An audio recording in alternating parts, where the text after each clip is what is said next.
इस एपिसोड की शुरुआत में हम गोकू को देखते हैं जो कि डाइची से फाइट कर रहा था। वहीं दूसरी तरफ हम सैडो और डेथ को देखते हैं जो कि टोहान के पास जा रहे होते हैं, क्योंकि वो शायद जानते थे कि कुछ बड़ा और बहुत बुरा होने वाला है और उन्हें उसे रोकना होगा। इसलिए वो बहुत तेजी से टोहान के पास जा रहे थे। इसके बाद हम ग्रैंड पिस्ट गोकू को देखते हैं जो कि कॉस्मिक जैनो से फाइट कर रहा होता है और कॉस्मिक जैनो अभी तक गोकू को हरा नहीं पाया था। और ये बात जैनो सामा को हजम नहीं हो रही थी क्योंकि गोकू अभी भी अपनी डिवाइन फॉर्म में होता है। उसने अपने कॉस्मिक पावर का इस्तेमाल नहीं किया होता है। इस पर जैनो कहता है, आखिर ये कैसी चाल है गोकू?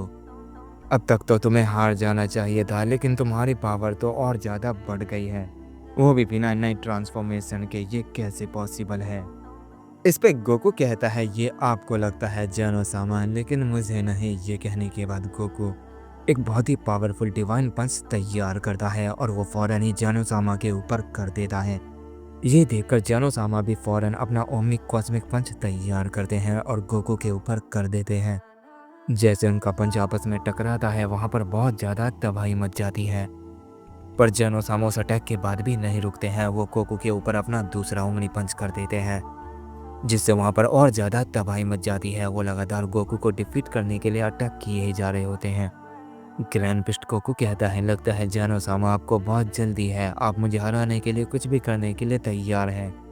पर मैं आपको बता दूं कि मैं इतनी आसानी से हारने वाला नहीं हूँ। ये कहने के बाद ग्रैंड पिस्ट गोकू अपनी पावर को फिर से अप करता है और जैनो सामा के ऊपर अपना कामेहामेहा चार्ज कर देता है, जिससे वहाँ पर काफ़ी ज़्यादा तबाही मच जाती है। गोकू को लगता है कि जैनो सामा अब हार गए होंगे। गोकू पता नहीं ये क्या सोचकर बोल रहा होता है, लेकिन उसकी बात ऐसा लग रहा था कि सच हो गई। उस अटैक के बाद जैनो सामा की हालत काफ़ी ज़्यादा खराब हो चुकी थी और वो उठने के लायक भी नहीं होते हैं। गोकू उनके करीब जाता है और कहता है, क्या हुआ जैनो सामा, कि आप हार मानते हैं? जैनो सामा के चेहरे का एक्सप्रेशन बिल्कुल बदला होता है और वो काफ़ी ज़्यादा हैरान होते हैं। उन्हें यकीन नहीं हो रहा था कि गोकू ने उसके साथ क्या किया और क्या वो सचमुच हार चुके हैं। इस पे गोकू कहता है, मान भी लीजिए जैनो सामा, अब मैं आपकी जितना ताकतवर बन चुका हूँ। इस पे जैनो सामा एक स्माइल करते हैं और कहते हैं, तुम मेरे जितने पावरफुल नहीं बल्कि मुझसे भी ज़्यादा पावरफुल हो। गोकू इस पर गोकू कहता है, नहीं जैनो सामा, मैं जानता हूँ कि अब तक आपने अपनी पूरी ताकत इस्तेमाल नहीं की है। मैं ऐसा इसीलिए कह रहा हूँ क्योंकि मैंने भी अब तक अपनी पूरी ताकत इस्तेमाल नहीं की, और ऐसा हो ही नहीं सकता है कि बिना पूरी ताकत इस्तेमाल किए मैं आपको हरा दूँ। इसलिए अच्छा होगा आप इस फाइट को सीरियस लें, क्योंकि मैं आपको ऐसे नहीं हराना चाहता हूँ। इस पे जैनो सामा फौरन खड़े हो जाते हैं और अपने आप को बिल्कुल ठीक कर लेते हैं और गोकू से कहते हैं, तुम्हें क्या लगा गोकू कि मैं तुमसे इतनी आसानी से हार जाऊंगा? ऐसा हो ही नहीं सकता है। फाइनली अब इसे ख़त्म करने का वक्त आ चुका है, तो क्या तुम इसके लिए तैयार हो? ये कहने के बाद जैनो सामा अपनी कॉस्मिक पावर को बहुत ज़्यादा रिलीज करते हैं और अपना फाइनल अटैक तैयार करते हैं और वो गोकू से कहते हैं, क्या तुम भी इसके लिए तैयार हो? चलो अपना आखिरी अटैक एक दूसरे के ऊपर करते हैं। इस पर ग्रैंड पिस्ट गोकू कहता है, जैसा आप चाहे जैनो सामा, मैं इसके लिए बिल्कुल तैयार हूँ। इस पे जैनो सामा कहते हैं, मैं भी तैयार हूँ और मैं ये अच्छे से जानता हूँ कि तुम मुझसे कुछ छुपा रहे हो, पर इस अटैक के बाद सब कुछ मेरे सामने आ जाएगा और तुम मुझसे कुछ भी नहीं छुपा पाओगे गोकू। वह इसके बाद हम दूसरे गोकू को देखते हैं जो सैनरॉन गोकू से फाइट कर रहा होता है। सैनरॉन गोकू जो अपनी फाइनल फॉर्म का इस्तेमाल कर रहा था, वो गोकू से कहता है, जल्दी तुम्हारी एक और फ्यूजन पावर मेरे सामने घुटने टेक देगी। इस पे गोकू कहता है, ऐसा पॉसिबल नहीं है, भले ही तुम बहुत पावरफुल हो, लेकिन मैं भी बहुत ज़्यादा ताकतवर हूँ, इसलिए मैं इतनी आसानी से हारूंगा नहीं। ये कहने के बाद गॉड फ्यूजन गोकू सैनरॉन गोकू के ऊपर अटैक कर देता है। सैनरॉन गोकू भी गोकू के ऊपर अपना अटैक करता है। उनके बीच फिर से काफ़ी तगड़ी फाइट होने लगती है। उन्हें देखकर लग ही नहीं रहा था कि उनमें से कोई एक दूसरे से ज़्यादा पावरफुल है। दोनों की पावर और दोनों के अटैक लगभग सेम लेवल के होते हैं। सैनरॉन गोकू का अटैक गोकू को उतना ही नुकसान पहुंचा रहा था जितना गोकू का अटैक सैनरॉन गोकू को। उन दोनों की फाइट को देखकर ये पता लगा पाना मुश्किल था कि कौन ज़्यादा पावरफुल है, और सिर्फ वही जानते थे कि उनमें से ज़्यादा पावरफुल कौन है और उनमें से कौन कितनी पावर इस्तेमाल कर रहा है। इस पे गोकू कहता है, क्या तुम इस फाइट को ख़त्म करने वाले हो या हमेशा ऐसे ही मुझसे लड़ने वाले हो? बेहतर होगा तुम अपनी आखिरी उस टेक्निक का इस्तेमाल करो जिसके बारे में तुम कह रहे थे और मुझसे अब तक छुपा रहे हो। इस पे सैनरॉन गोकू कहता है, मैंने तुमसे कहा ना, वो मैं कभी भी इस्तेमाल नहीं करूँगा। मैं उसका इस्तेमाल सिर्फ एक ही बार कर सकता हूँ और मैं उसका इस्तेमाल तब करूँगा जब मुझे ऐसा लगेगा कि सामने वाला मुझसे ताकतवर नहीं बल्कि बहुत ज़्यादा ताकतवर है। तुम ताकतवर तो हो लेकिन इतने नहीं कि मुझे उस टेक्निक का इस्तेमाल करने पे मजबूर कर दो।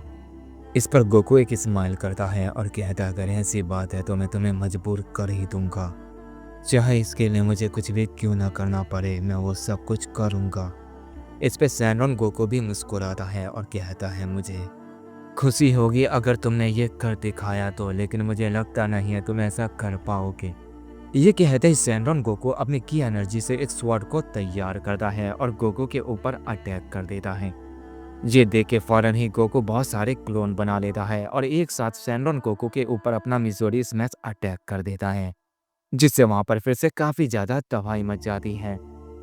गोकू को लगता है कि उस अटैक से वो सैनरॉन गोकू को कुछ समय के लिए रोक देगा, लेकिन अचानक से ही सैनरॉन गोकू गोकू की बैक पर अपने स्वॉर्ड से अटैक कर देता है। पर गोकू फौरन ही ये देख लेता है और वहां से हट जाता है। पर गोकू जहाँ घर आता वहां भी उस अटैक का असर होता है, जिस पर गोकू थोड़ा शौक रह जाता है और कहता है, भले वो अटैक यहाँ पर असर कर रहा है लेकिन मेरी बॉडी पे ये बात मुझे समझ नहीं आई। मेरी बॉडी इतनी स्ट्रांग तो है कि मैं यहाँ पर उस अटैक को सर्वाइव कर सकूँ, लेकिन ये मेरे साथ अभी क्या होगा। गोकू ये सोच ही रहा होता है कि अचानक से सैनरॉन गोकू उसके ऊपर अपना दूसरा अटैक कर देता है। पर इस बार गोकू वहाँ से हिलता नहीं है और उस अटैक को अपने दोनों हाथों से रोकने की कोशिश करता है और यही गोकू की गलती होती है। उस अटैक की वजह से गोकू अपने दोनों हाथों को खो देता है, जिस वजह से वो और ज़्यादा शौक रह जाता है और कहता है, नामुमकिन, ये कैसे हो सकता है। इस पे सैनरॉन गोकू थोड़ा पीछे हट जाता है और कहता है, तुम नहीं जानते तुम्हारे साथ क्या क्या होने वाला है, इसलिए मैं तुम्हें एक मौका देता हूँ, जल्दी से खुद को ठीक करो और इसके लिए तैयार हो जाओ। मैं ये मौका तुम्हें दोबारा नहीं दूंगा। इस पर गोकू अपनी यूनिवर्सल पावर को रिलीज करता है और फौरन ही खुद को ठीक कर लेता है। सैनरॉन गोकू कहता है, बहुत अच्छे, अब चलो इसे दोबारा संभालो। ये कहने के बाद वो गोकू के ऊपर दोबारा से अटैक करता है और इस बार गोकू सैनरॉन गोकू के अटैक को रोक लेता है। सैनरॉन गोकू कहता है, तो तुम समझ गए। इस पर गोकू कहता है, बहुत अच्छे से। तभी हम गोकू के हाथ को देखते हैं जिसके अंदर से यूनिवर्सल पावर निकल रही थी, जिस वजह से सैनरॉन गोकू की स्वॉर्ड गोकू के हाथ के करीब नहीं पहुंच पाई थी और गोकू ने अपने गॉड फ्यूजन की एनर्जी से ही उस अटैक को रोक लिया होता है। तभी गोकू अपनी गॉड फ्यूजन एनर्जी के साथ अपनी यूनिवर्सल पावर को रिलीज करता है और सैनरॉन गोकू के ऊपर अपना यूनिवर्सल पंच कर देता है, जिस वजह से वो पूरी जगह कांप जाती हैं और सैनरॉन गोकू बहुत दूर जाकर गिरता है। इस पर गोकू कहता है, इसके बाद वो सैनरॉन गोकू के पास आता है और कहता है, चलो मैं तुम्हें एक मौका देता हूँ, उसके बाद ही मैं तुम पर दूसरा अटैक करूँगा। इस पे सैनरॉन गोकू खड़ा होता है और मुस्कुराते हुए कहता है, तो तुम मेरा एहसान चुका रहे हो, बहुत अच्छे। ऐसा वॉरियर मैंने तुमसे पहले कभी नहीं देखा, इसलिए तो मैं खुद तुमसे लड़ने आया हूँ। ये कहने के बाद सैनरॉन गोकू अपनी गोल्डन पावर को रिलीज करता है और एक गोल्डन कामेहामेहा तैयार करता है और वो गोकू से कहता है, चलो तुम भी करो। इस पर गोकू कहता है, हाँ जरूर। ये कहने के बाद गोकू भी अपनी यूनिवर्सल पावर को रिलीज करता है और अपना कामेहामेहा तैयार करता है। सैनरॉन गोकू का गोल्डन कामेहामेहा और गोकू का यूनिवर्सल कामेहामेहा अब पूरी तरह से तैयार हो चुका था और वो एक दूसरे की तरफ देखकर इशारा करते हैं और फौरन ही उस अटैक को एक दूसरे के ऊपर कर देते हैं। वहीं दूसरी तरफ हम बेथ और शैडो को देखते हैं जो कि टूहान के पास जा रहे थे। बेथ कहता है, आखिर डाइची कहाँ रह गया शैडो, उसे तो अब तक हमारे पास आ जाना चाहिए था। इस पर शैडो कहता है, हो सकता है वो ना आए क्योंकि वो नंबर 1 से काफ़ी नफरत करता है। इस पर डेथ कहता है, नहीं शैडो, ऐसी बात नहीं है, जरूर कुछ गड़बड़ है, जाओ तुम डाइची को ढूंढो, जब तक मैं अकेले ही उनके पास जा रहा हूँ और उन्हें रोकने की कोशिश करूँगा। इस पर शैडो कहता है, वो खुद ही आ जाएगा डेथ, हमें चिंता करने की ज़रूरत नहीं है। वो जैसे ये कहते हैं उन्हें एक बहुत ही तेज़ की एनर्जी महसूस होती है। डेथ कहता है, आखिर ये क्या था। शैडो कहता है, मुझे नहीं पता, चलो चल कर देखते हैं। ये कहने के बाद वो उनकी एनर्जी की तरफ बहुत तेज़ी से जाने लगते हैं और जब वो वहाँ पहुँचते हैं तो वो देखते हैं डाइची अपने घुटने के बल गोकू के सामने पड़ा हुआ है। डेथ ये देखकर कहता है, नामुमकिन, ऐसा नहीं हो सकता, ये डाइची को कभी भी नहीं हरा सकता है। फिर बात क्या है, आखिर डाइची के साथ क्या हुआ है?